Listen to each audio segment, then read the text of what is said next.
अजीब मजाक है योर ऑनर। कानून को मजाक समझ रखा है इन लोगों ने। शहर का सबसे प्रसिद्ध क्रिमिनल लॉयर अपनी ओजस्वी आवाज़ में कानून के कान भर रहा था। पहली बात तो ये कि वैसी कोई घटना घटी ही नहीं जैसी का जिक्र मेरे काबिल दोस्त ने किया है। दूसरी बात यह है कि कत्ल जब हुआ ही नहीं तो किस बात की सज़ा दी जा सकती है अतुल त्यागी को। कितना अजीब मजाक है योर ऑनर। कितना अजीब मजाक है कि मिस्टर मनीष मल्होत्रा अदालत में बैठे हैं और अतुल त्यागी को बार बार उनका कातिल कहा जा रहा है। मैं पूछता हूँ कौन मर गया है, किसको कातिल कहा जा रहा है? मेरे क्लाइंट को। और जब कोई मरा ही नहीं है तो कैसे कोई कातिल हो गया? यही मिलॉर्ड, मैं ठीक यही बात अदालत को समझाना चाहता हूँ। सिंघानिया ग्रुप के वकील ने भी अपनी बात पुरजोर अंदाज में कही। ये केस अदालत में आने वाले आम मर्डर केसेस जैसा नहीं है। सबसे हटकर और विचित्र केस है ये, और इसलिए कोर्ट को भी इस पर अपने रटे रटाए रवैये से हटकर विचार करना चाहिए। ये ठीक है कि मिस्टर मनीष मल्होत्रा मरे नहीं हैं, सबके सामने कोर्ट में बैठे हैं, मगर ऐसा सिर्फ सिंघानिया ग्रुप के कारण है। सिंघानिया ग्रुप के हत्या बचाव दस्ते के द्वारा अगर एक्यूरेट टाइम पर एक्यूरेट कार्रवाई नहीं की जाती तो वो इस दुनिया में नहीं होते। अतुल त्यागी ने लगभग मार ही दिया था इन्हें, और मेरे काबिल दोस्त के क्लाइंट को गिरफ्तार ही भविष्य में मिस्टर मनीष मल्होत्रा की हत्या करने के इल्ज़ाम में किया गया है। मैं अपने काबिल दोस्त के संज्ञान में ये बात लाना चाहता हूँ योर ऑनर, जिस केस को ये विचित्र और सबसे हटकर बता रहे हैं ये पहला केस नहीं है। वैसा ही एक केस पहले भी किसी अदालत में आ चुका है। सिंघानिया ग्रुप ही लाया था उसे भी, और कोर्ट उसे इस रिमार्क के साथ खारिज कर चुकी है, जो क्राइम हुआ ही नहीं उसमें किसी को कैसे सज़ा दी जा सकती है। मेरे ख्याल से उस केस में सिंघानिया ग्रुप का वकील, जो कि उस वक्त मैं नहीं था, कोर्ट को अपनी बात सही से समझा नहीं सका। हो, तो आप इस खुशफहमी में हैं कि आप कोर्ट को अपनी बात समझा लेंगे। खैर, अगर मैं आप ही के शब्दों का पीछा करता हुआ ये मान भी लूँ कि यदि सिंघानिया ग्रुप के सूरमाओं ने अतुल त्यागी को ऐन वक्त पर ना पकड़ लिया होता तो ये मनीष मल्होत्रा का कत्ल कर देता। गौर किया जाए योर ऑनर, कत्ल कर देता, किया नहीं है। शहर का सबसे प्रसिद्ध वकील अपने एक एक शब्द पर जोर देता कहता चला गया। और कत्ल जब मेरा क्लाइंट कर ही नहीं पाया है तो किस बात की सज़ा दिलाना चाहते हैं मेरे काबिल दोस्त मेरे क्लाइंट को? क्या इन्हें कानून की इतनी जानकारी भी नहीं है? जो क्राइम कभी हुआ ही नहीं उसके इल्ज़ाम में किसी को कोई सज़ा नहीं दी जा सकती। और मेरा ये कहना है मिलॉर्ड कि कोर्ट ने अगर कातिल को तब सज़ा दी जब वह कत्ल कर चुका तो क्या सज़ा दी? बात तो तब है जब कत्ल करने से पहले ही कातिल को सज़ा मिल जाए। इससे एक आदमी को मरने से भी बचाया जा सकेगा और उस शख्स को सज़ा भी मिल जाएगी जो भविष्य में उसका कत्ल करने वाला था।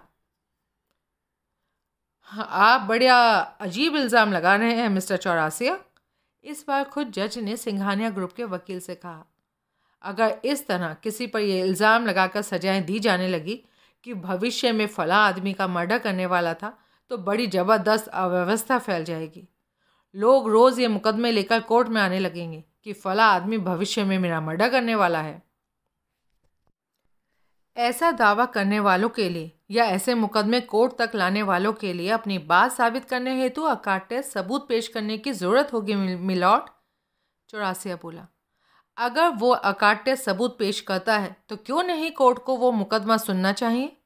क्यों नहीं अदालत को ये सोचना चाहिए कि अगर अभी उसकी बात नहीं सुनी गई तो भविष्य में वो बेचारा किसी जालिम हत्यारों के हाथ में सचमुच मारा जा सकता है या मारा जाने वाला हो सकता है।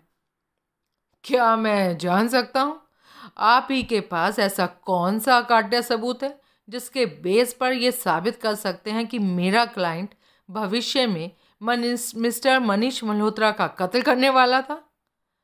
वारदात अपने आप में सबूत है मिलॉर्ड। सिंघानिया ग्रुप की टीम के पहुंचने से पहले अतुल त्यागी न केवल अपनी जेब से रिवॉल्वर निकाल चुका था बल्कि उसे मनीष की तरफ तान कर फायर करने ही वाला था कि टीम पहुंच गई और मनीष को बचा लिया गया। पहली बात तो ऐसा कुछ नहीं हुआ था योर ऑनर। मेरा कहना तो ये है कि पुलिस ने मेरे क्लाइंट को पकड़ा ही कहीं और से है। उसे एक काल्पनिक स्टोरी बनाकर इस कोर्ट में पेश किया गया है। इस स्टोरी में मनीष मल्होत्रा और उसके घर वाले भी झूठे गवाह हैं। एक गवाही वे अतुल त्यागी से पुरानी दुश्मनी होने के कारण दे रहे हैं, लेकिन 1 मिनट के लिए अगर ये मान भी लिया जाए कि मैं झूठा, हम मेरे काबिल दोस्त सत्यवादी राजा हरिश्चंद्र है, तब भी क्या मैं जान सकता हूँ सिंघानिया ग्रुप के पास अलादीन का ऐसा कौन सा चिराग है जिसे घिसते ही इन्होंने ये पता लगा लिया कि ठीक 6:36 पर अतुल त्यागी मनीष मल्होत्रा के घर में उसका मर्डर करने वाला है, जो ये बिल्कुल सही समय पर। अलादीन के उस चिराग का नाम आज मेरे काबिल दोस्त ही नहीं, पूरे शहर बल्कि पूरा देश जानता है मिलॉर्ड। विशेष है उसका नाम, उसका जिसे भविष्य में होने वाले किसी भी मर्डर का पूर्वाभास हो जाता है। सारे अखबारों में छप चुका है कि मीडिया को खरीद कर अखबारों में मनगढ़ंत कहानियां छपवा कर क्या मेरे काबिल दोस्त ये समझते हैं कि वो अदालत को भी गुमराह कर सकते हैं? कम से कम कोर्ट और कानून 16वीं सदी की इन कपोल कल्पित बातों पर यकीन करके किसी की जिंदगी का फैसला नहीं कर सकते। अदालत के फैसले ऐसी दकियानूसी अवधारणाओं को बेस बनाकर नहीं किए जाते। विशेष नाम के एक बच्चे की जिन कपोल कल्पित खूबियों को मीडिया के जरिए उछाला जा रहा है, उन पर यकीन करके किसी को कातिल नहीं ठहराया जा सकता। एक पढ़े लिखे और सभ्य समाज में वैसी बातों के लिए कोई स्थान नहीं है योर ऑनर। कानून ये कभी नहीं मान सकता कि किसी के पास जादू का ऐसा कोई चिराग हो सकता है जिससे भविष्य में होने वाले कत्लों के बारे में जाना जा सके। और मेरे काबिल दोस्त का दावा तो ये है, विशेष नाम का एक बच्चा भविष्य में होने वाले कत्लों को साक्षात देख लेता है। हाँ, और आशा ये भी की जा रही है कि हम आला दर्जे के इस गप पर यकीन भी कर लें। भला इससे ज़्यादा हास्यास्पद और क्या बात हो सकती है योर ऑनर? आज अगर कानून इस बात पर यकीन करके अपने फैसले लिखने लगे तो कल उसे ये भी मानना पड़ेगा कि भूत प्रेत भी होते हैं, और अगर उन भूत प्रेतों ने किसी की हत्या कर दी तो किसे सजा देगा कानून? कौन भूतों को लाकर खड़ा करेगा यहाँ? क्या कानून में भूत प्रेतों को इस कटघरे में खड़े करने की क्षमता है? अदालत कक्ष में हंसी का फव्वारा फूट पड़ा। चौरासिया ने कुछ कहने के लिए मुंह खोला ही था कि जज ने उससे कहा, विशेष के बारे में आपकी बातें इतनी ज़्यादा अविश्वसनीय है मिस्टर चौरासिया कि कोर्ट का विवेक उस पर जरा भी विश्वास नहीं कर सकता। अंतिम मौका दिया जाता है आपको। अगर आप कोई ठोस सबूत पेश कर सकते हैं तो कीजिए, वरना हमारे पास इस मुकदमे को खारिज करने के अलावा कोई चारा नहीं होगा। मुझे मालूम था मिलॉर्ड कि हालात यही बनेंगे। अब मैं अदालत से केवल एक निवेदन करना चाहता हूँ। इजाज़त है। बड़े आश्चर्य की बात है कि व्यक्तिगत रूप से मैं, या शायद आप भी इस बात को स्वीकार करते हैं कि पूर्वाभास होते हैं। कभी कभी व्यक्तिगत रूप से हमें भी भविष्य की घटना का पूर्वाभास हो जाता है। बावजूद इसके ये सही है कि जिसे हम पढ़ा लिखा या सभ्य समाज कहते हैं, जो वास्तव में हम ही से बना है, जिसमें एक कोर्ट और कानून भी शामिल है, वैसी किसी भी विशेषता को मान्यता नहीं देता जैसी विशेष में है। विरोधाभास भरी इस बात के बावजूद मैं अपनी बात को सिद्ध करने के लिए कोई दलील नहीं देना चाहता। केवल एक विनती, निवेदन, दरख्वास्त या रिक्वेस्ट करना चाहता हूँ कि इस केस का फैसला करने से पहले आप एक बार विशेष नाम के उस बच्चे से मिल लें। हो सकता है उससे मिलने के बाद आपकी धारणा बदल जाए, आपको लगने लगे कि उस बच्चे में वास्तव में ऐसी क्षमता है। मैं कहता हूँ जज साहब, उससे मिल लीजिए, और 1 मिनट के लिए ये भी मान लेता हूँ कि आपके दावे के मुताबिक इनकी धारणा भी बदल गई, तो इससे क्या होगा? एक बार फिर शहर के प्रसिद्ध वकील ने अपनी टांग अड़ाई। इनकी व्यक्तिगत धारणा होगी, वो कानून की नहीं। फैसला तब भी जज साहब को कानून के मुताबिक ही देना होगा। फैसले व्यक्तिगत धारणा के बेस पर नहीं दिए जाते, और कानून ऐसे चमत्कारों को नहीं मानता। आप शायद भूल रहे हैं कि फैसले जज साहब अपने विवेक के आधार पर भी दे सकते हैं। मेरी खास प्रार्थना है मिलॉर्ड, इस केस का फैसला करने से पहले विशेष से एक बार मिल जरूर लें आप। इतना बड़ा सिंघानिया ग्रुप बगैर किसी ठोस बेस के काम नहीं कर रहा हो सकता। और फिर अपने विवेक से आपको ये भी सोचना पड़ेगा कि सिंघानिया ग्रुप को ये सब करने से लाभ क्या है। क्यों वो एक ऐसी बात के लिए जूझ रहा है जिसके बारे में उसे पहले ही मालूम है कि कानून इन बातों को कोई मान्यता नहीं देता। कोई तो बात होगी मिलॉर्ड, कोई तो बात होगी।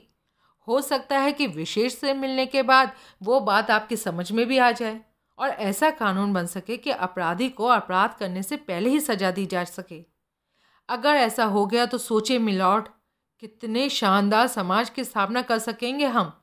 ऐसे समाज की जिसमें अपराधी अपराध करने से पहले ही पकड़े जाएंगे। अपराधियों में ये डर खुद ही अपराध कम कर देगा। जज साहब अभी सोचने मुद्रा में ही थे कि शहर के प्रसिद्ध वकील ने कहा, ठीक है, शायद हम सभी मिलना चाहते हैं उस अजूबे से। अगर आप ये समझते हैं कि उससे मिलने से कानून की दुनिया में क्रांति आ सकती है तो अगली तारीख पर उसे कोर्ट में पेश कर दीजिए। जज साहब अकेले ही क्यों, हम सब मिलना चाहेंगे। क्यों भाइयों, गलत तो नहीं कहा मैंने? आप लोग भी उससे मिलना चाहेंगे? अंतिम शब्द उसने पब्लिक का समर्थन जुटाने हेतु कक्ष में बैठे लोगों की तरफ पलटकर कहे थे। हाँ हाँ, ज़रूर ज़रूर, बिल्कुल। कक्ष में एक साथ अनेक आवाज़ें गूंजी। वहाँ आम पब्लिक के अलावा पारस, अंकित, मारिया, आरिफ और त्रिलोचन सिंह ही नहीं, खुद बलराज सिंघानिया भी मौजूद था। और मौजूद था असलम भाई, वो जिसका चौड़ा चेहरा पब्लिक की इस डिमांड को देखकर चमकने लगा था कि वो सभी विशेष को देखना चाहते हैं। उसे लग रहा था कि अदालत को ये बात माननी ही पड़ेगी। चौरासिया ने एक नज़र बलराज सिंघानिया और उसकी बगल वाली सीट पर बैठे पारस पर डाली तथा तेजी से जज की तरफ पलटकर बोला, उसे यहाँ नहीं लाया जा सकता। आप समझ सकते हैं जज साहब, जो लोग भविष्य में कत्ल करने के मंसूबे बनाए बैठे हैं उनके निशाने पर किस हद तक होगा वो बच्चा। उसकी जान बहुत कीमती है, इसलिए मेरी रिक्वेस्ट है आप वहीं चलकर उससे मिले जहां उसे रखा गया है। क्यों, क्या उसे खुद अपनी हत्या का पूर्वाभास नहीं होगा?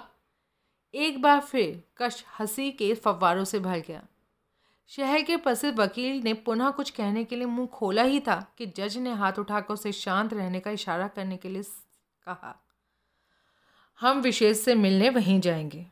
सिंघानिया और उसके ग्रुप से जुड़े हर शख्स के चेहरे पर संतुष्टि और कामयाब के भाव उभरे। असलम भाई निराश हो गया था।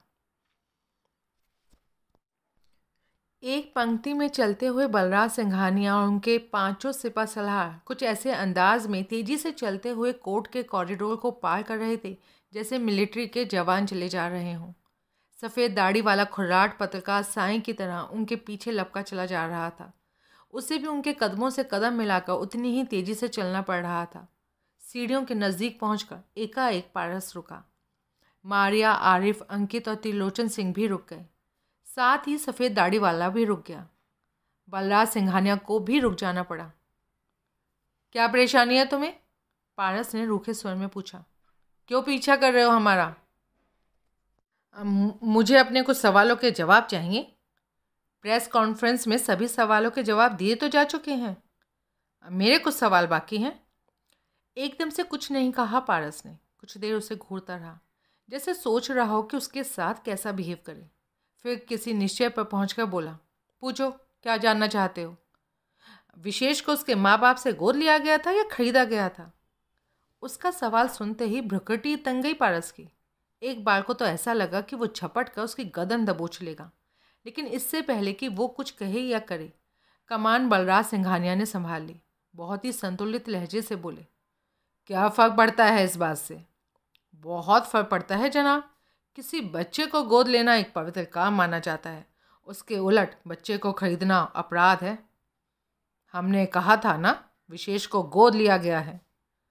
आप पूरे विश्वास के साथ कह सकते हैं कि उस दरमियान आपके और विशेष के पेरेंट्स के बीच पैसे का कोई लेन देन नहीं हुआ? हमने ऐसा कब कहा? यानी आपने उन्हें पैसे दिए थे? हाँ, दिए थे। तब तो ये बच्चा खरीदना कहा जाएगा। खुर्राट पत्रकार के होठों पर जहरीली मुस्कान नाच उठी। उस मुस्कान को देखकर पारस का मानो खून खौल उठा। सीधे सिंघानिया से कहा उसने, आप चलिए सिंघानिया साहब, मिलिट्री में रहते भी मैंने बहुत पत्रकारों को देखा है। कुछ पत्रकार ऐसे होते हैं जिनकी दिलचस्पी पॉजिटिव से पॉजिटिव घटना में भी नेगेटिव बातें ही निकाल कर छापने की होती है। ऐसे ही लोग पूरी पत्रकार बरादरी को बदनाम करते हैं। ये महाशय भी उन्हीं में से एक है। मैं प्रेस कॉन्फ्रेंस में भी देख रहा था, इसने जितने सवाल किए सब नेगेटिव थे। जहाँ दूसरे पत्रकारों की दिलचस्पी हमारे अभियान को समझने में थी, वहाँ इनकी कोशिश कोई कमी निकालने की थी, और वही कोशिश ये अब भी कर रहा है। हमें इससे बात नहीं करनी। ए मिस्टर, मैं तुमसे बात नहीं कर रहा हूँ। सफ़ेद दाढ़ी वाले ने उसके प्रति पूरी उपेक्षा का भाव प्रदर्शित करते हुए कहा। और इस बार पारस घूसा तांग का लपक ही जो पड़ा था उस पर। ऐन वक्त पर अगर सिंघानिया ना रोक देता तो यकीनन अगले पल दाढ़ी वाले के 2-4 दांत जमीन पर पड़े नजर आते। उसे रोकते हुए बलराज सिंघानिया ने पूरी शालीनता के साथ कहा, पैसा हमने उन्हें विशेष के बदले में नहीं दिए थे, इसलिए दिए थे क्योंकि वो ज़रूरत से ज़्यादा गरीब थे, और विशेष के अलावा उनके 7 बच्चे और थे जिनकी उन्हें परवरिश करनी थी। तो क्या गोद की रस्म हुई थी? हाँ, हुई थी। उनका नाम और पता हम नहीं बता सकते। क्यों? क्योंकि नाम पता सार्वजनिक हो जाने के बाद उनकी जान को खतरा हो सकता है। हम पर और विशेष पर दबाव बनाने के लिए क्रिमिनल किस्म के लोग उन पर हाथ डाल सकते हैं। क्या ये वास्तविक वजह है? क्या कहना चाहते हो तुम? असल वजह ये तो नहीं कि अगर आपने नाम पता बता दिया तो मेरे जैसा कोई पत्रकार उन तक पहुंच सकता है। वो ये जान सकता है कि गोद की कोई रस्म हुई थी या नहीं हुई थी। इससे क्या होगा? ये साबित हो जाएगा कि आपने विशेष को गोद नहीं लिया था, बल्कि उसके पेरेंट्स की गरीबी का लाभ उठाकर खरीदा था। अच्छा, और ये साबित होने के बाद क्या होगा? बता चुका हूँ मैं, बच्चा खरीदना अपराध है। और तुम इस बात को मोटे मोटे हरफों में छापोगे कि जो बलराज सिंघानिया अपराध के खिलाफ इतनी बड़ी मुहिम छेड़े हुए है, वो खुद एक अपराधी बन चुका है। बस यही तो स्वार्थ है ना तुम्हारा। उस दिन तुम्हारे अखबार की कुछ कंपनियां ज़्यादा बिक जाएंगी, लोगों में चर्चा हो जाएगी तुम्हारे अखबार की, है ना? मगर प्लीज़ प्लीज़ दोस्त, अगर तुम इसी बात के पीछे पड़े रहोगे तो पारस की बात सच होगी। समझाना हम तुम्हें केवल ये चाहते हैं, हमें अपने इतने छोटे छोटे स्वार्थों से बाहर निकल आना चाहिए। उस मुहिम को सफल बनाने के लिए सभी को सहयोग करना चाहिए जो हमने छेड़ी है। अपने बहुत छोटे से स्वार्थ की खातिर सिंघानिया ग्रुप को ही विवादास्पद बनाने की कोशिश नहीं करनी चाहिए तुम्हें। कम से कम आज ये मुद्दा इतना बड़ा नहीं है कि हमने विशेष को गोद लिया था या खरीदा था। बड़ा मुद्दा ये है कि कानून उसकी विशेषता को स्वीकारता है या नहीं। इसी पर सारे समाज का भविष्य टिका है। बावजूद इसके हम तुम्हें विश्वास दिलाते हैं कि हमने उसे बाकायदा गोद की रस्म के बाद ही अपनाया था, और आज वो हमारा बेटा है। इस बात के सबूत भी हैं हमारे पास, और उन सबूतों की रोशनी में देश का कोई भी कानून हमें विशेष के पेरेंट्स के नाम पते बताने के लिए मजबूर नहीं कर सकता। तो आपको वो सबूत अदालत में पेश करने चाहिए। सफ़ेद दाढ़ी वाले की धींगा मुष्टि पर एक बार फिर ताव खा गया पारस। हलक से गुड़ाहट सी निकली, हम कोई सबूत पेश नहीं करेंगे। क्या कर लोगे तुम? मैं अपने अखबार में ये छापूंगा कि विशेष को तुम लोग उसके माँ बाप की इच्छा के विरुद्ध अपने पास रोके हुए हो, जिसका कि तुम्हें कोई अधिकार नहीं है, और ये एक किस्म का क्राइम है। छापो, ज़रूर छापो। अभी तक केवल पारस समझ रहा था, लेकिन अब हम भी समझ चुके हैं कि तुम अपने अखबार में ऐसा ही कुछ छापने के लिए मरे जा रहे हो। याद रखना, सिंघानिया ग्रुप मानहानि का दावा जरूर करेगा तुम पर, और ये दावा तुम्हारे अखबार के मालिक पर संभाला नहीं जाएगा, क्योंकि हमारे पास रस्म के तमाम सबूत मौजूद हैं। वही तो मैं देखना चाहता हूँ जनाब। तुम होते कौन हो हमसे सबूत मांगने और देखने वाले? तुम्हें जो छापना है छापो, सबूत अगर कोर्ट मांगेगी तो हम वहाँ जाकर दिखाएंगे। कहने के बाद सिंघानिया घूमा और पहले जैसी तेजी के साथ सीढ़ियाँ उतरता चला गया। पारस आदि उसके पीछे थे। सफ़ेद दाढ़ी वाले ने अब उनका पीछा नहीं किया। जहाँ का तहाँ खड़ा रह गया था वो। आपका पीछा क्या जा रहा है बॉस? त्रिलोचन सिंह की आवाज़ वायरलेस से निकलकर मुकम्मल सफारी में गूंजी। सफारी ड्राइव करते पारस श्रीवास्तव ने बैक व्यू मिरर पर नज़र डालने के साथ कहा, तुम्हारा इशारा सिल्वर कलर की होंडा सिटी की तरफ तो नहीं है? यस बॉस, उसी के बारे में कहना चाहते हैं हम। वो सिंघानिया हाउस से ही आपके पीछे है। ओके, मेरी नज़र भी है उसी पर। तुम लोग चिंता मत करो, मैं उसे डॉज देकर टारगेट पर पहुंचता हूं। तुम भी रास्ता बदल कर वहीं पहुंचो। कहने के साथ पारस ने वायरलेस ऑफ कर दिया। उसका ऐसा करना था कि पिछली सीट पर बैठे न्यायाधीश चंद्रचूड़ सिंह ने पूछा, क्या प्रॉब्लम है? कुछ लोग हमें फॉलो कर रहे हैं सर। बगैर किसी टेंशन के ड्राइविंग कर रहे पारस ने कहा, हमें पहले ही शक था कि ऐसा कुछ हो सकता है, इसलिए मैंने बाकी साथियों को दूसरी गाड़ी से अपने पीछे आने और नज़र रखने के लिए कहा था। उन्हीं की रिपोर्ट थी ये, और मैं खुद भी एहसास कर रहा था। चंद्रचूड़ सिंह की बगल में बैठे सिंघानिया ने गर्दन घुमाकर पीछे देखते हुए कहा, होंडा सिटी में है वो लोग? पर ये लोग कौन हैं? चंद्रचूड़ सिंह ने भी पीछे देखा। क्या कहा जा सकता है सर, पर होंगे कोई क्रिमिनल्स ही। किसी शरीफ आदमी को भला हमें फॉलो करने की क्या ज़रूरत है? मतलब? फ़िलहाल हमारे पास ये पता लगाने का कोई ज़रिया नहीं कि वो कौन है, मगर अनुमान मेरा ये था कि उस दिन कोर्ट में ऐसा कोई शख्स ज़रूर रहा होगा जैसा का जिक्र हमारे वकील ने किया था। क्या तुम ये कहना चाहते हो कि वे लोग वो होंगे जो विशेष को इस दुनिया में नहीं देखना चाहते? जी हाँ सर, यही कहना चाहता हूँ मैं। इसी वजह से हमारे वकील ने आपसे विशेष को कोर्ट में ना पेश करने की गुजारिश की थी। हम आपके आभारी हैं कि आपने हमारी गुजारिश मानी और इस वक्त हमारे साथ विशेष से मिलने जा रहे हैं।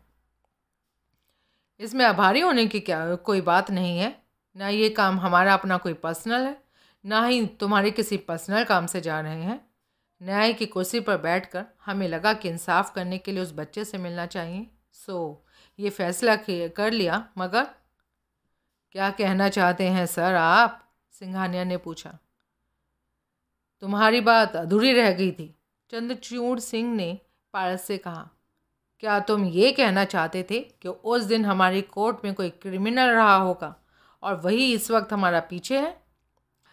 पक्का कुछ नहीं कह सकता सर, ये सिर्फ मेरा अनुमान है कि उसने उसी दिन फैसला कर लिया होगा कि जिस दिन आप हमारे साथ विशेष के पास जाएंगे उस दिन वो हमें फॉलो करके ये पता लगा लेगा कि बच्चे को हमने कहाँ रखा है, और इस मकसद से उसने आप पर या हम पर नज़र रखी होगी, और उसी का फल है कि इस वक्त वो हमारे पीछे हैं।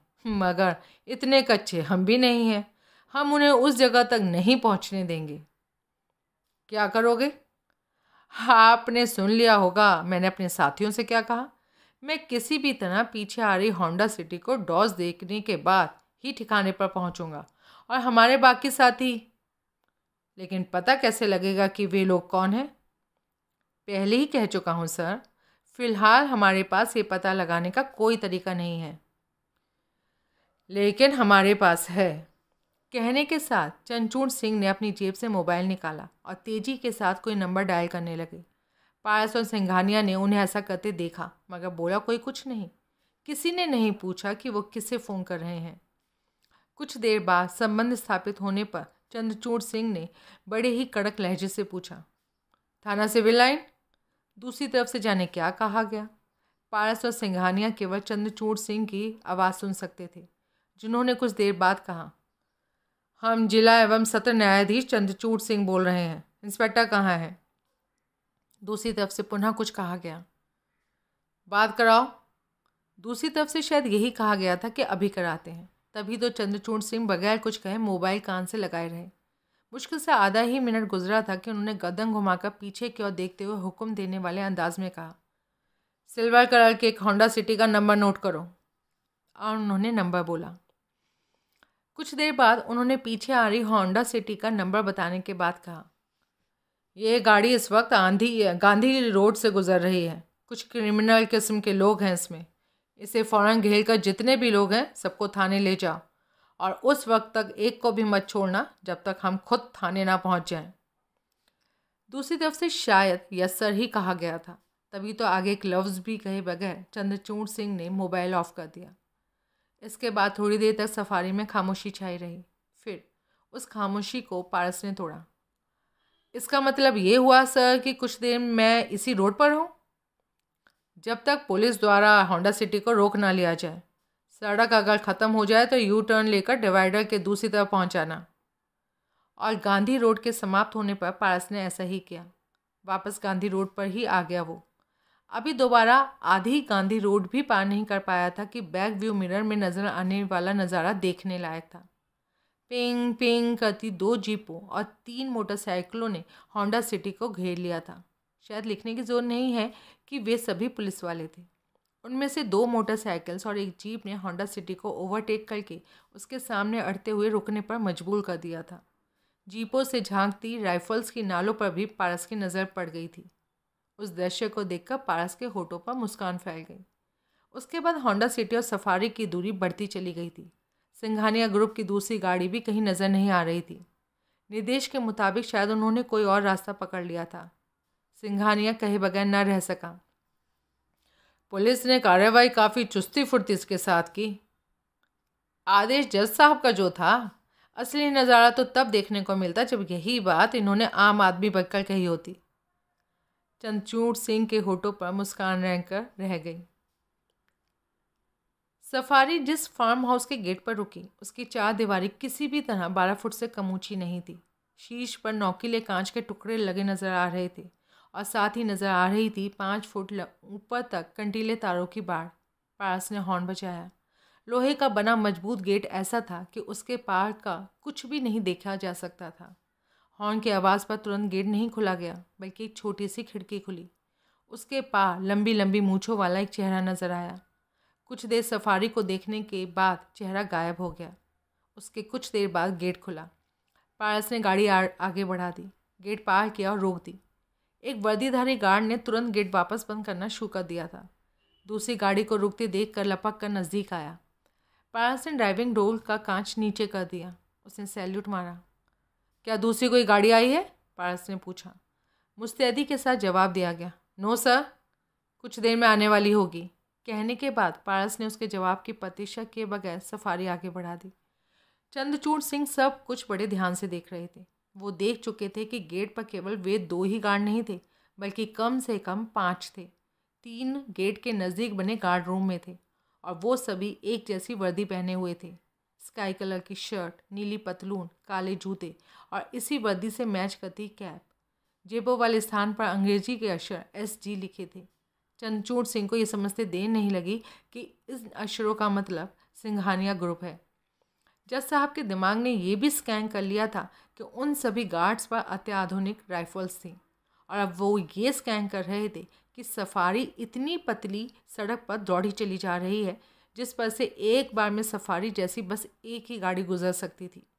सामने से यदि मारुति भी आ जाए तो दोनों को कच्चे में उतरकर पास होना होता। सड़क के दोनों तरफ घने जंगल जैसा माहौल था। सफारी के कांचों के उस पार चंद्रचूड़ सिंह को कई बार हिरन, जंगली सुअर, बंदर, लंगूर और सियार जैसे जानवर नजर आए थे। पक्षी तो अनेक थे। मोर के बोलने की आवाज़ कई बार बंद कांचों के बावजूद सफारी के अंदर आ घुसी थी। वहाँ का नज़ारा देखकर ये शब्द चंद्रचूड़ सिंह के मुंह से निकल ही गए। ये फार्म हाउस है या जिम कॉर्बेट पार्क? बिल्कुल सही शब्द यूज़ किया है सर आपने। अपने इस फार्म हाउस को मैंने छोटा मोटा जिम कॉर्बेट पार्क ही बनाया है। कहते वक्त सिंघानिया के चेहरे पर वो चमक उभर आई थी जो किसी व्यक्ति के चेहरे पर अपनी कृति की प्रशंसा सुनकर उभरती है। मौका मिलते ही उसने बताना शुरू कर दिया। आपने देखा होगा, 4 दीवारी 12 फुट ऊंची है। शीर्ष पर कांच और 5 फुट ऊंची तारों की बाड़ लगी है। रात के वक्त तारों में करंट छोड़ दिया जाता है ताकि इतने इंतज़ामों के बाद भी अगर कोई दीवार पर चढ़ जाए तो अंदर ना जा सके। गेट पर जो गार्ड तैनात हैं उन्हें सिंघानिया ग्रुप की हर गाड़ी की पहचान है। वो गेट हम लोगों की शिनाख्त के बाद ही खोलते हैं। लेकिन क्या इतना सब इंतज़ाम तुमने केवल विशेष की सुरक्षा के लिए किया है? नहीं सर, पशु पक्षी और जानवरों का शौक़ तो हमें पहले से ही रहा है। 10 किलोमीटर के एरिया में फैले इस फार्म हाउस में लगभग सभी जानवर और पक्षी हैं। अगर आप चाहेंगे तो हाथी पर बैठाकर आपको जंगल घुमाने में हमें खुशी होगी। तब आप देखेंगे जंगल में कृत्रिम झील और झरने तक है, ताकि जानवरों को प्राकृतिक माहौल भी मिल सके और उनकी भूख प्यास का इंतज़ाम भी अलग से ना करना पड़े। विशेष को तो यहाँ रखने का ख्याल तब आया जब ये महसूस किया गया कि उसे किसी गुप्त ही नहीं बल्कि सुरक्षित स्थान पर रखना ज़रूरी है, जहाँ चाहकर भी या भरपूर कोशिश के बाद भी कोई असामाजिक तत्व ना पहुँच। अरे टाइगर! चंद्रचूड़ के मुंह से निकले चौंके हुए स्वर ने सिंघानिया की बात पूरी नहीं होने दी। ऐसा कहते वक्त उनकी आंखें हैरत से फटी हुई थी और दाएं हाथ की तर्जनी उंगली तनी हुई थी विंड स्क्रीन के उस पार। सचमुच उनकी तनी हुई उंगली के ठीक सामने यानी कि सड़क पर एक चीता उनके रास्ता रोके खड़ा था। सफारी ही की तरफ देख रहा था वो। जज साहब की हैरानगी पर पारस और सिंघानिया मुस्कुराकर रह गए। चीते को देखकर वो ज़रा भी नहीं चौंके थे, जैसे जानते हों कि यहाँ ऐसा होना कोई खास बात नहीं थी। कुछ भी कहे या सड़क पर खड़े टाइगर को देखकर ज़रा भी हिचके बगैर पारस ड्राइविंग करता रहा। सफारी ज्यों ज्यों टाइगर के नज़दीक पहुँचती गई वो त्यों त्यों आक्रामक मुद्रा में आता गया। गुस्से में मुंह खोल दिया था उसने। पल भर के लिए उसका भयंकर जबड़ा और नोकीले दांत नजर आए। यही क्षण था जब सफारी उसके अत्यंत नज़दीक पहुंची और वो भयंकर दहाड़ के साथ सफारी पर झपट पड़ा। चीख निकल गई चंद्रचूड़ सिंह के हलक से।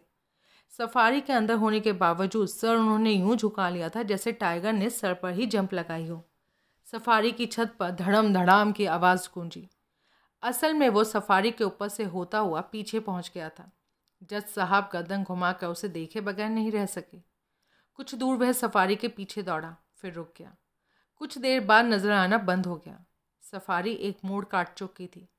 जज भले ही हों चंद्रचूड़ सिंह मगर थे तो इंसान ही, और ऐसा कौन इंसान होगा जो ऐसे दृश्य को देखकर जिसके छक्के ना छूट जाए।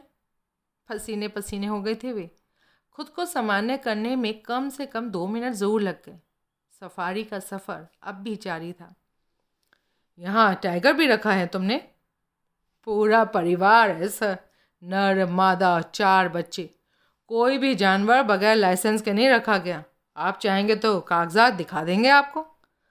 उसके बाद सफारी में सन्नाटा पसरा तो ऐसा पसरा कि काफ़ी देर तक कोई कुछ नहीं बोला। अपना सफ़र पूरा करके सफारी जहाँ रुकी वहाँ सफ़ेद पत्थरों से बना एक किले जैसा इमारत का पोर्च था। इमारत के चारों तरफ करीब आधा आधा किलोमीटर तक फूल ही फूल नज़र आ रहे थे। फूलों की खुशबू फैली हुई थी वहाँ। शायद फूलों की एक भी प्रजाति ऐसी नहीं थी जो वहाँ नहा हो। चंद्रचूड़ सिंह कई बार राष्ट्रपति भवन के मुगल गार्डन में घूमे थे। इमारत के चारों तरफ का नज़ारा देखकर उन्हें वही याद आ गया। गार्डन और जंगल की बाउंड्री पर लोहे के तारों का करीब 15 फुट ऊंचा जाल लगा हुआ था। उसे देखते ही वो समझ गए कि वो बाड़ इस बात को ध्यान में रखकर लगाई गई थी कि जंगल का कोई भी जानवर बाड़ के इस तरफ यानी गार्डन में ना आ सके। जाल के इस तरफ यानी गार्डन में जगह जगह सिंघानिया ग्रुप के वर्दीधारी गार्ड खड़े नजर आए। उन सभी पर अत्याधुनिक राइफल्स थी। खुद सिंघानिया को आया देखकर वो अपने अपने स्थान पर कुछ ज़्यादा ही चौकस नजर आने लगे। बाड़ के एक तरफ 4 हाथी बंधे हुए थे। चंद्रचूड़ सिंह समझ गए कि वे लोग उन्हें इन्हीं हाथियों पर बैठाकर जंगल में घुमाने की बात कर रहे थे, मगर उनका ऐसा कोई इरादा नहीं था। वो यहाँ सरकारी काम से आए थे और उतना ही काम करना चाहते थे। शायद इसलिए उन्होंने पूछा, विशेष कहाँ है? सॉरी सर, ये पारस ने धीमे लहजे से कहा। यहाँ जितने भी गार्ड हैं उनमें से किसी को मालूम नहीं है कि ये लोग यहाँ किसी बच्चे की हिफाजत के लिए तैनात हैं। इनके ख्याल से इमारत के अंदर सिंघानिया साहब की कोई कीमती वस्तु रखी है और ये लोग उसी की हिफाजत कर रहे हैं। इससे मेरी आपसे दरख्वास्त है कि इन लोगों के सामने किसी बच्चे का जिक्र नहीं करिए। ओह, जज साहब के मुंह से बस यही एक लफ्ज़ निकला, आइए। कहने के साथ पारस ने पोर्च ही से शुरू हो गई संगमरमर की सीढ़ियाँ चढ़नी शुरू कर दी। चंद्रचूड़ सिंह और सिंघानिया उसके पीछे थे। सीढ़ियाँ चढ़ते वक्त चंद्रचूड़ सिंह ने कहा, हमारे ख्याल से उसकी ज़रूरत से कुछ ज़्यादा ही हिफाजत नहीं कर रहे हो तुम लोग। उसकी हिफाजत आपने अभी देखी कहाँ है सर? क्या मतलब? अभी तक आपने केवल वो फार्म हाउस देखा है जिसका उसकी सुरक्षा व्यवस्था से कोई ताल्लुक़ नहीं है। जैसा कि सिंघानिया साहब ने आपको बताया, इसे तो उन्होंने पहले ही मेंटेन कर रखा था। उसे यहाँ रखा जाए ये तो तब तय किया गया जब एहसास हुआ कि बहुत से लोग उसकी ज़िंदगी को अपनी ज़िंदगी के लिए खतरा मान सकते हैं। हाँ, इमारत के अंदर जो इंतज़ाम किए गए हैं उनके बारे में ये ज़रूर कहा जा सकता है कि वे ख़ास तौर पर उसकी सुरक्षा हेतु किए गए हैं, और हमारे ख्याल से उसकी इतनी सुरक्षा ज़रूरी भी है, क्योंकि भले ही दुनिया चाहे जो कहे या कानून का फैसला चाहे जो हो, मगर हमारे लिए वो उतना ही कीमती है जितनी किसी शख्स के लिए अपनी जान होती है। कल अगर वो ना रहे तो हमारा मिशन खुद ब खुद ख़त्म हो जाएगा। चंद्रचूड़ सिंह चुप रह गए। कम से कम इस मसले पर वो कोई टिप्पणी नहीं करना चाहते थे। इमारत का मुख्य दरवाज़ा काफ़ी भारी भरकम था। वो बंद था उस वक्त। उस तक पहुंचते पहुंचते पारस ने अपनी जेब से एक मोबाइल निकाला और कोई नंबर डायल किया। संबंध स्थापित होते ही उसने कहा, हमारे साथ जज साहब हैं, दरवाज़ा खोलो। कोर्ट। दूसरी तरफ की ये आवाज़ चंद्रचूड़ सिंह तक शायद इसलिए पहुंच सकी क्योंकि उस वक्त वो पारस के बेहद करीब थे। परंतु पारस ने जब कोर्ट बताया तो वो न केवल उनसे दूर हट चुका था, बल्कि इतने धीमे स्वर में बोला कि आवाज़ उसके होठों से निकलकर बस मोबाइल के स्पीकर तक पहुंच सकी। चंद्रचूड़ सिंह को उनके कोर्ट वोट से कोई मतलब भी नहीं था। कुछ देर बाद भारी भरकम दरवाज़ा जिस अंदाज में खुला, उसे देखते ही वो समझ गए कि वो किसी कंप्यूटर सिस्टम से खुला है। आइए, कहने के साथ मोबाइल वापस जेब में रखते हुए पारस ने दरवाज़ा पार किया। वो दोनों उसके पीछे थे। एक बहुत विशाल और वेल फर्निश्ड हॉल में कदम रखते जज साहब ने कहा, क्या मतलब हुआ इस बात का? क्या दरवाज़ा बाहर की तरफ से खोला ही नहीं जा सकता? नो सर, वही बताना चाहता था मैं आपको। शुरू में जब ये इमारत बनी थी तब इसमें ऐसी कोई खूबी नहीं थी, ना ही कोई बेसमेंट था, न गुप्त दरवाजे, ना उन्हें खोलने के ये आधुनिक सिस्टम्स और ना ही कंट्रोल रूम। इन सब की ज़रूरत तब महसूस की गई जब विशेष को यहाँ रखने का निश्चय किया गया, और तभी इमारत में वो सारे परिवर्तन किए गए जिन्हें आप आगे भी देखेंगे। यहाँ शायद ये बता देना भी ज़रूरी है कि इमारत के अंदर की भौगोलिक स्थिति की बाहर वाले गार्डों को कोई जानकारी नहीं है। इस बार चंद्रचूड़ सिंह ने कुछ नहीं कहा, चुपचाप उसके साथ चलते रहे। हॉल की छत करीब 20 फुट ऊपर थी, वो भी गुंबदाकार। वहाँ एक बहुत बड़ा फानुस लटका हुआ था। कुल मिलाकर ये कहा जा सकता था कि वो किसी राजा महाराजे का दरबार जैसा लग रहा था। मगर पारस वहाँ रुका नहीं। हॉल को पार करके वो एक दीवार के सामने जाकर खड़ा हो गया, और वहाँ पहुँचे 1 सेकंड भी नहीं गुजरा था उसे कि सामने वाली दीवार का एक छोटा सा हिस्सा सरसराहट की बहुत ही धीमी आवाज़ के साथ एक तरफ को सरक गया। अब वहाँ बाकायदा 2x6 का दरवाज़ा नज़र आ रहा था। अंदर ही अंदर आश्चर्य से भर उठे चंद्रचूड़ सिंह, परंतु बोले कुछ नहीं। दीवार के सरकने से पहले वे कल्पना तक नहीं कर सकते थे कि वो सरक भी सकती है और वहाँ कोई दरवाज़ा भी हो सकता है।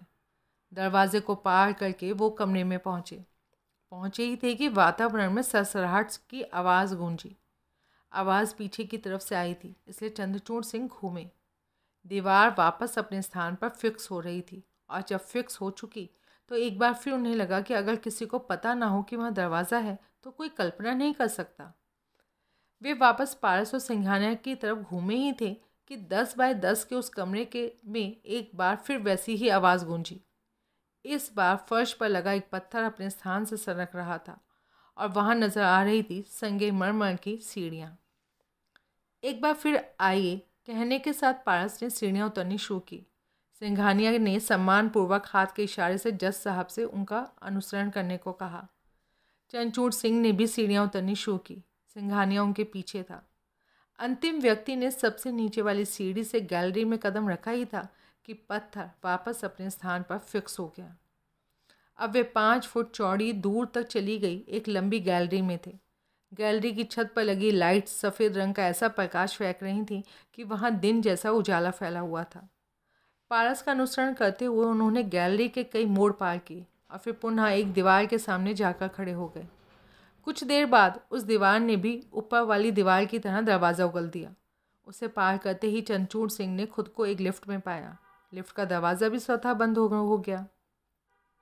कुछ भी तो नहीं किया पारस ने। लिफ्ट नीचे को सरकनी शुरू हो गई।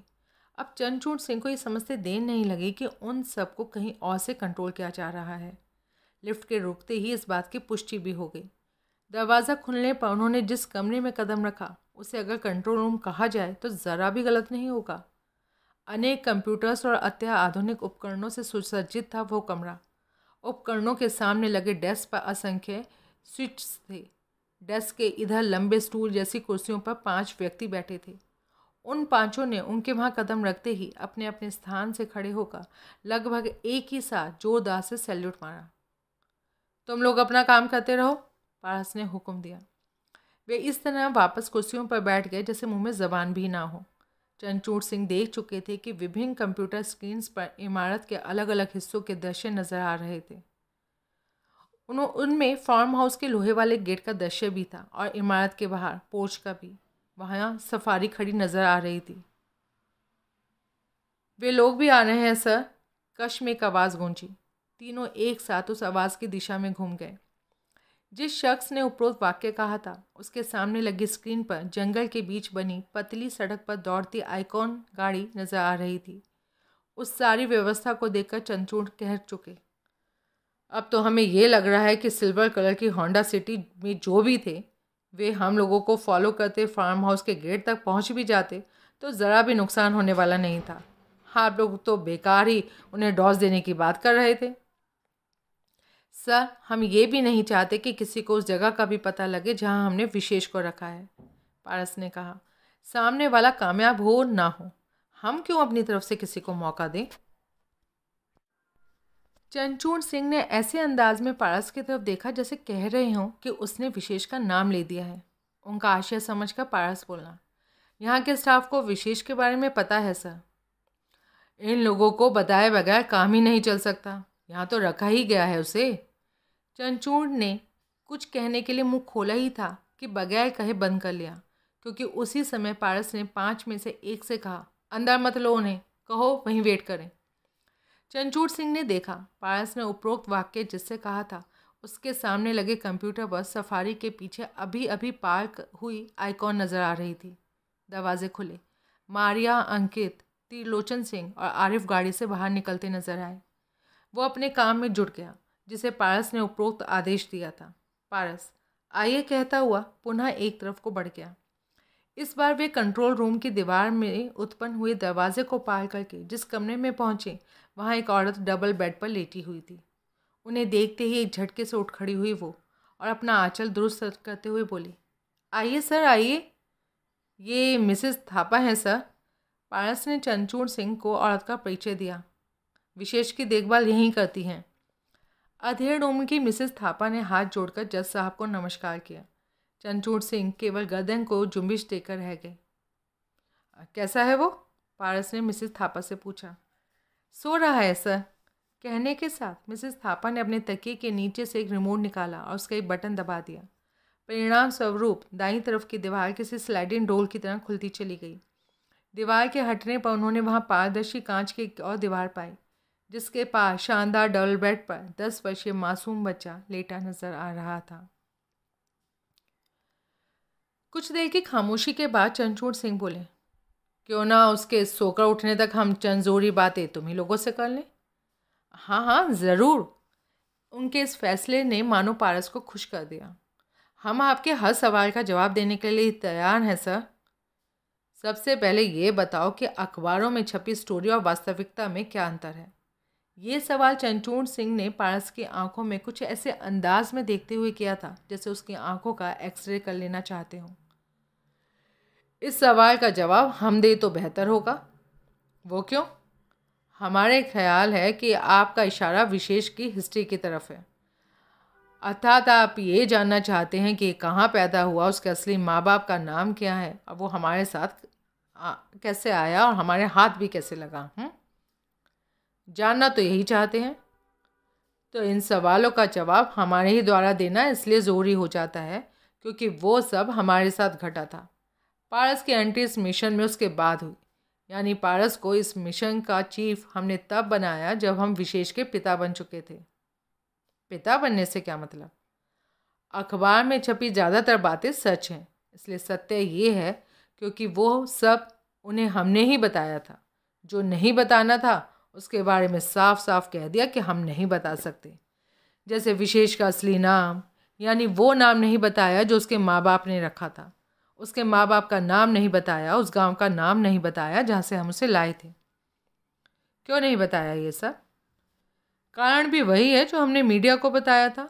हम नहीं चाहते थे कि मीडिया या कोई और उस गांव में विशेष के माँ बाप तक पहुँचे और उनके बारे में कुछ छापे, क्योंकि इससे उनकी जान को खतरा हो सकता है। क्रिमिनल किस्म के लोगों के दिमागों में उनके ज़रिए हम पर या विशेष पर किसी किस्म का दबाव बनाने की बात आ सकती है, और फिर उन बातों का महत्व भी क्या रह गया है।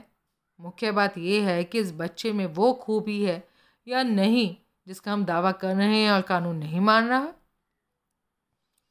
तो इसका मतलब वो बातें तुम हमें नहीं बताओगे?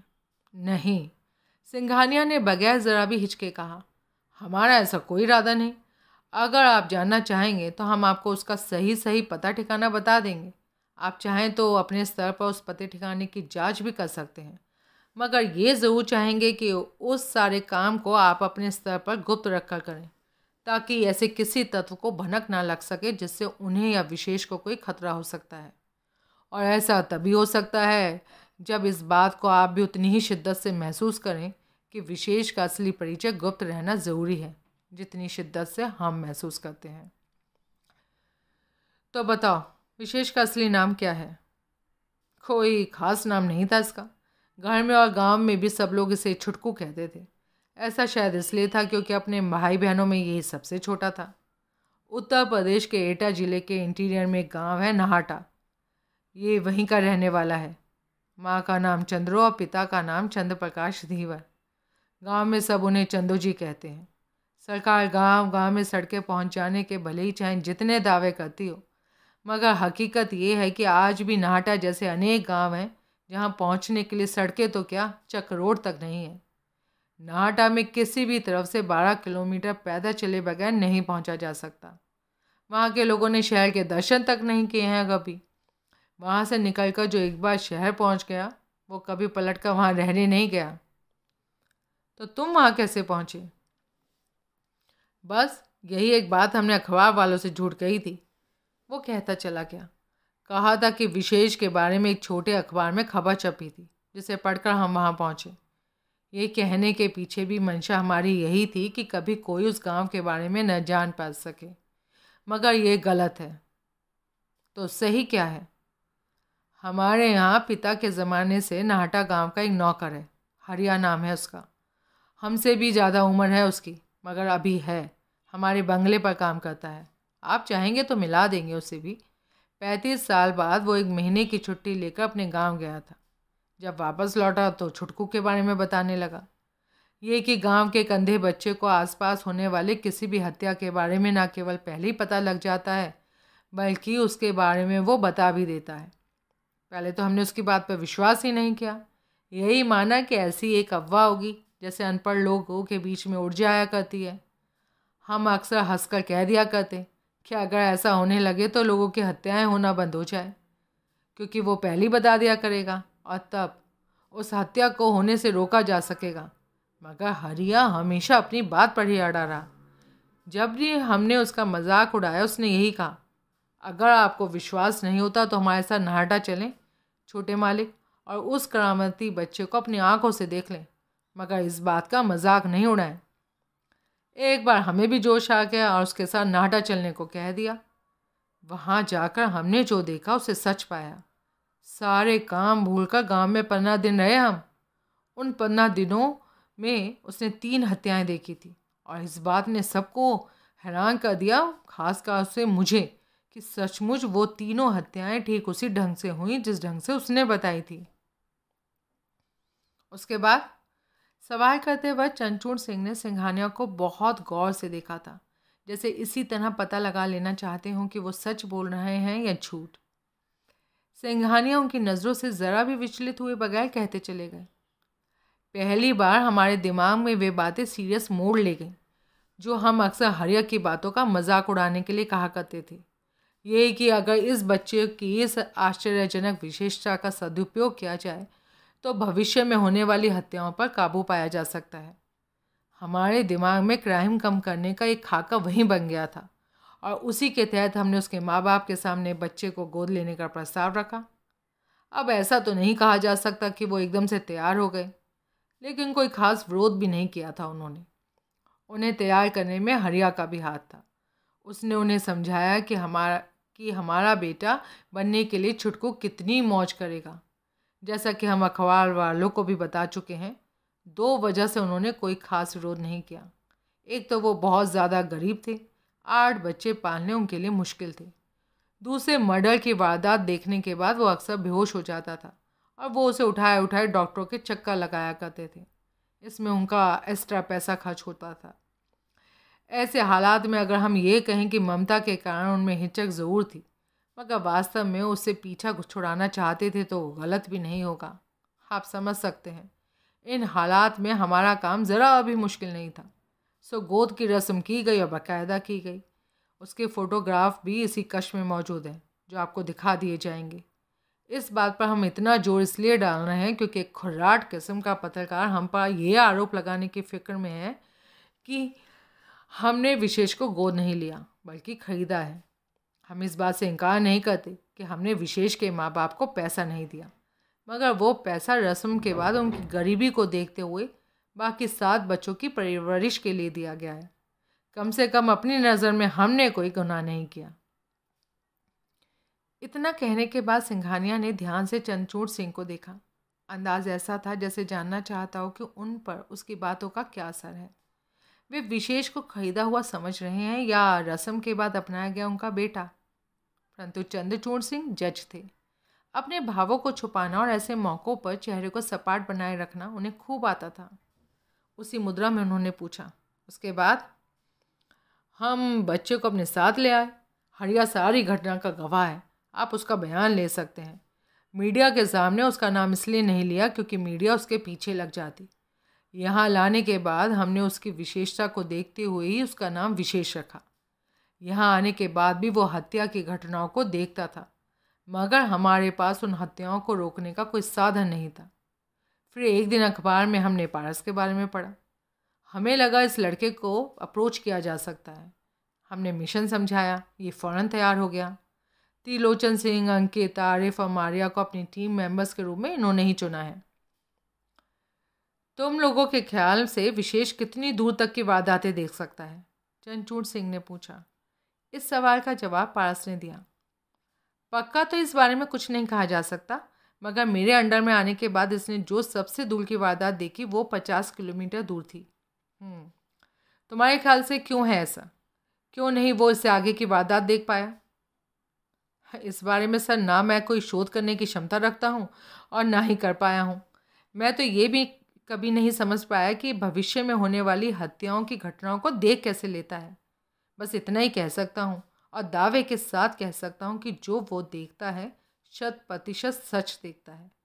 ईश्वर के इस चमत्कार को मैं तो क्या, शायद कभी कोई ना समझ सके। वो वारदात को किसी खास मौके पर देखता है या? उसके अधूरे सवाल का पूरा मतलब समझते हुए पारस ने जवाब देना शुरू किया। ऐसा कुछ नहीं है सर। वो खेलता कूदता, पढ़ता लिखता या आपस में बातें करता हुआ अचानक रुक जाएगा। एक बात तो सोता सोता भी हड़बड़ा कर उठ चुका है। आंखें शून्य में स्थिर हो जाती हैं उसकी। उस वक्त उसकी आंखें आश्चर्यजनक रूप से चमकने लगती हैं। साफ पता लगेगा कि वो अपनी दिव्य आंखों से किसी वारदात को देख रहा है। वैसे ही भाव भी आएंगे उसके चेहरे पर, जैसे उस वारदात को देखते वक्त इस उम्र के बच्चे के चेहरे पर आने चाहिए। और फिर अचानक बोलने लगेगा, बताने लगेगा कि वो सब जो वो देख रहा है। बाकायदा हमारे सवालों का जवाब भी देगा। हम अगर कहेंगे कि ध्यान से फला चीज़ को देखकर हमें उसके बारे में बताओ, तो बताएगा। उस वक्त ऐसे लगता है जैसे उसका केवल शरीर ही हमारे सामने है, लेकिन वो वास्तव में घटना स्थल पर है। चंद्रचूड़ सिंह ने पुनः कुछ कहने के लिए मुंह खोला ही था कि मिसेस थापा बोल पड़ी, वो जाग गया है सर। सबने एक साथ पलट कर उधर देखा। कांच के उस पार बेड पर बैठा विशेष अंगड़ाई ले रहा था।